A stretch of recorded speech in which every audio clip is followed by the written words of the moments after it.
புகழ்ந்தால் மேனி சிலிர்க்குதடி, கன்னத்தில் முத்தமிட்டால் உள்ளந்தால் கல்வரி கொள்ளுதடி அப்படின்னு அந்த பிள்ளைய பாராட்டணும்.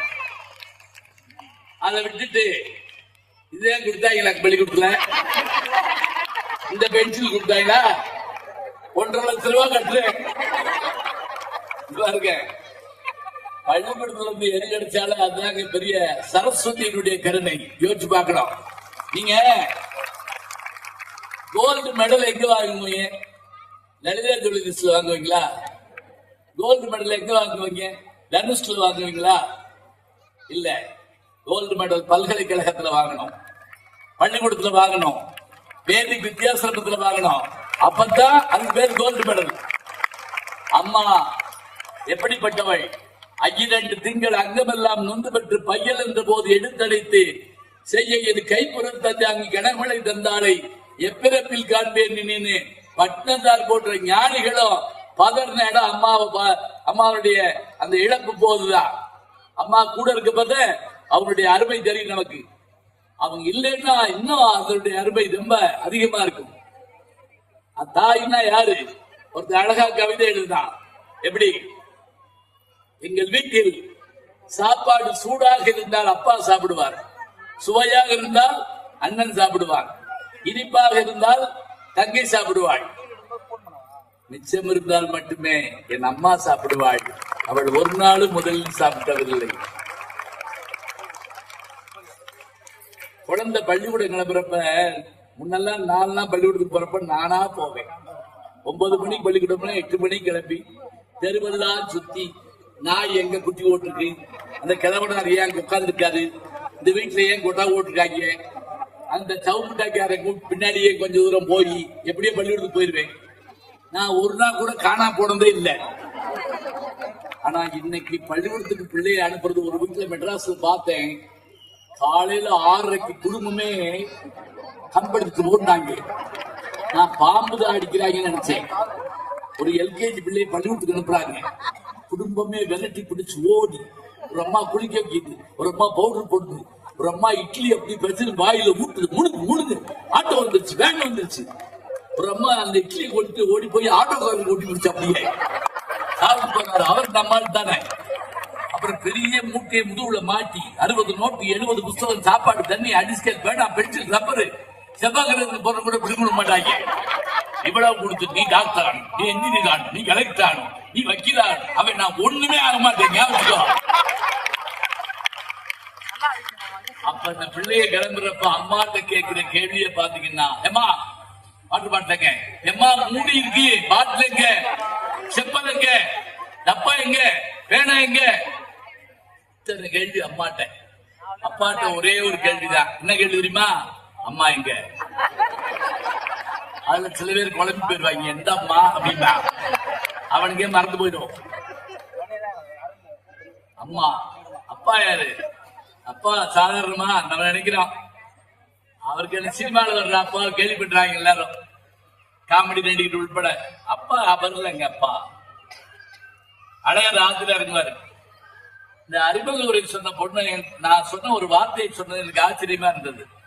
நான் நேர்முக வர்ணனை பண்றப்ப கமெண்ட்ரி அழகர் ஆத்துல இருக்கிறப்ப மட்டும் சொல்லுவேன், த எவர் கிரீன் ஹீரோ கம்மிங் எப்படிமே. யார? அழகர. அவர் பச்சை பட்டு உடுத்தி வர்றாரு, வெள்ளப்பட்டு, அதெல்லாம் இருக்கட்டுங்க.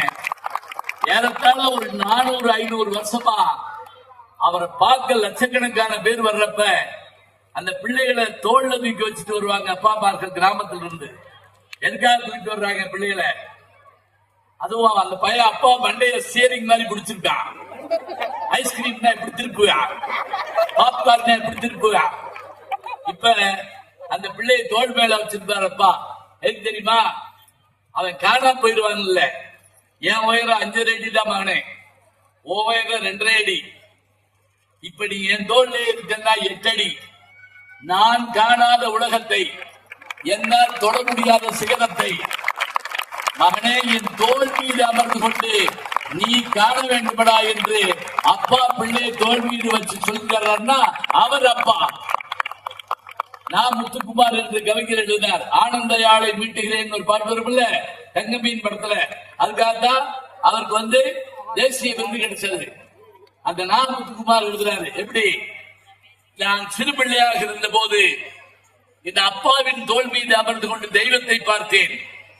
சிறு பிள்ளையாக இருந்த போது அப்பாவின் தோல் மீது உட்கார்ந்து கொண்டு தெய்வத்தை பார்த்தேன். பிற்காலத்தில் தான் தெரிந்தது நான் உட்கார்ந்திருந்ததே தெய்வத்தின் மீது தான் என்று. எங்க அப்பா தான் தெய்வம். ஆசிரியர் நான் சொல்லிட்டேன், உலகத்தையே மிரட்டக்கூடிய நோபல் பரிசு வாங்கி கொடுக்கிறவங்க. ராமன் வில்ல முறிச்சப்ப அந்த ஜனகன், அதாவது சீதையினுடைய அப்பா, பொண்ணை கொடுக்கணும். கொஞ்சம் யோசிச்சாரு. ஏன் யோசிச்சாரு தெரியுமா?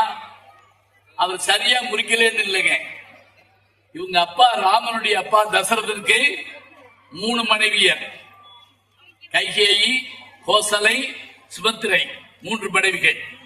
60,000 மனைவி பாங்க, அதெல்லாம் நம்பாதீங்க. அவன் எண்ணி பார்த்தே செத்து போயிருப்பான் பாவம். 3 பேரு. இவங்க அப்பாவுக்கு 3 மனைவியர் தான். இந்த பையன் 16 அடி பாஞ்சிட்டாங்க, என்ன பண்றது அப்படின்னு யோசிக்கிறாப்ப பக்கத்துல இருந்த வாத்தியார் விஸ்வாமித்திரர் சொன்னாரு, பா கவலைப்படாத, பொண்ணை பத்தாள்தா, நீ கவலைப்படாத. பெற்றது தசரதனே ஆனாலும் வளர்த்தவர்கள் 2 பேரு, வசிட்டர் என்ற ஒரு வாத்தியார், விஸ்வாமித்திரர் என்ற ஒரு வாத்தியார். அதனால கவலைப்படாம பொண்ணை கொடு. புரியுதா? கடவுளாக இருந்தாலும் கல்யாணம் ஆகணும்னா 2 வாத்தியாருக்கு கான்ட்ராக்ட் சர்டிபிகேட் கொடுத்தா தான் கடவுளுக்கே கல்யாணம் ஆகும். அவர்கள் தான் ஆசிரியர்கள். தெய்வத்தை பத்தி நம்ம சொல்லவே வேண்டியதில்லை. பல நூல் படித்து நீ அறியும் கல்வி, பொது நலம் நினைத்து நீ வழங்கும் செல்வம், பிறர் உயர்வினிலே உனக்கெடுக்கும் இன்பம், இவை அனைத்திலுமே இருப்பதுதான் தெய்வம். பாசமுள்ள பார்வையிலே கடவுள் வாழ்கிறான். அவன் கருணையுள்ள நெஞ்சினிலே கோவில் கொள்கிறான். இதோ எந்த தெய்வம் முன்னாலே என்று சொன்னால் நம் வீட்டில் அத்தனை பேரும் தெய்வம் தான். குழந்தைகள் தெய்வம், மனைவி தெய்வம் சொன்ன யார் தெரியுங்களா? பாரதிங்க. எழுத்தும் தெய்வம், எழுதுகோடும் தெய்வம். ஆழம் விழுதுகள் போல் உறவு 1000 வந்து என்ன, வேறிட நீ இருந்தாய் அதில் நான் வீழ்ந்து விடாதிருந்தேன். பேருக்கு பிள்ளை உண்டு, பேசும் பேச்சுக்கு சொந்தம் உண்டு. என் தேவையை யார் அறிவார்? உன்னை போல் தெய்வம் ஒன்றே அறியும். மனைவியை பார்த்து கணவன் சொல்றாங்க, எல்லாரும் தெய்வம், எழுத்தும் தெய்வம், எழுதுகோள் தெய்வம் சொன்னா நமக்கு தெரிந்து எல்லாவற்றையும் தெரிந்து வைத்துக் கொள்கிறோம். திருக்குறள் 1330 படிக்க முடியுமா? முடியாது. தெரிஞ்சு வச்சுக்கலாம், தெரிஞ்சுக்கிட்டு நடக்கணும். அதுபடி எப்படி? ஏதோ லைட் போயிடுச்சு, பரவாயில்லையா? எனக்கு திடீர்னு பிரைட் கம்மியாச்சு, ஒருவேளை முடிக்க வேண்டிய நேரம் வந்துச்சோ. லைட் கம்மி, கேமரால தெரியும்.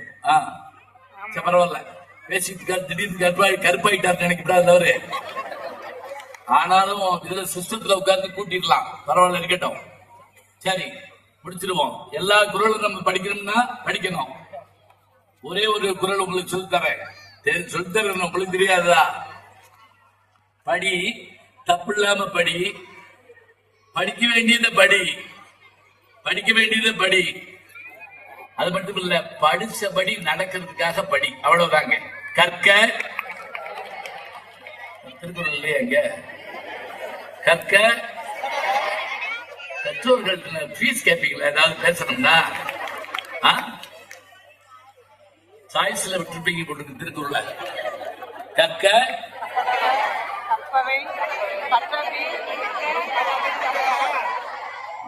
மதுரைங்க சங்கம் வச்சு தமிழ் வளர்த்தோம். சினிமா பாட்டு பாடுற சேர்ந்து பாடுறீங்களா? மோனிகா மோனிகான்னு பாடுவா. கற்க, படி, கசடர பிழை இல்லாமல் படி, கற்பவை படிக்க வேண்டிய படி. கற்க, கசடர, கற்பவை, கற்ற பின் எல்லாம் முடிச்ச பிறகு நிற்க. அதற்கு தக நீ படிச்சபடி வாழ்வதற்காக படி. இதாங்க அந்த திருக்குறள். இதுல என்ன ஆச்சரியம் தெரியுமா? ஒரே ஆச்சரியம். அதோடு நான் முடிச்சிடுறேன் பேச்ச. ஒரே ஒரு ஆச்சரியம். பொதுவா எழுத்துக்கள்ல துணை எழுத்துன்னு ஒண்ணு உண்டு.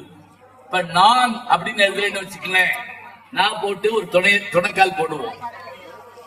என் அப்படின்னு எழுதுனா தொடங்கால் போட மாட்டோம். அப்ப யாகாவராயினும் நாகாக்க காவாக்கால் சோகாப்பர் சொல்லுக்கு பட்டு 11 தொழிலத்திற்கு யாதானும் நாடாமால் ஊராமால் என்னொருவன் சாந்தனையும் கல்லாதவாறு 10க்கு மேல தொழிலத்திற்கு. ஆனா இப்ப சொன்னமே கற்க கசடர கற்பவை கற்றபின் நிற்க அதற்கு தக, இதுல துணக்காலே கிடையாதுங்க. சொல்லி பாருங்க, கற்க கசடர கற்பவை கற்றபின் நிற்க அதற்கு தக, துணை எழுத்தே இல்ல, துணக்காலே இல்ல. ஏன் தெரியுமா? படிச்சவனுக்கு யார் துணையும் தேவையில்லை, கல்விதான் அவனுக்கு துணையாய் நிற்கும் என்பதை திருவள்ளுவர் நமக்கு சொல்லியிருக்கிறார். பெற்றோர்களுக்கும் மாணவர்களுக்கும் உள்ள, பெற்றோர்களுக்கும் பிள்ளைகளுக்கும் உள்ள உறவு என்ன? பெற்றோர்களுக்கும் பிள்ளைகளுக்குமான உறவு என்ன? அது ரத்த சம்பந்தம். ஞாபகம், பெற்றோர்களுக்கும் பிள்ளைகளுக்குமான உறவு ரத்த சம்பந்தம். ஆசிரியர்களுக்கும் மாணவர்களுக்குமான உறவு ஞான சம்பந்தம். நன்றி, வணக்கம்.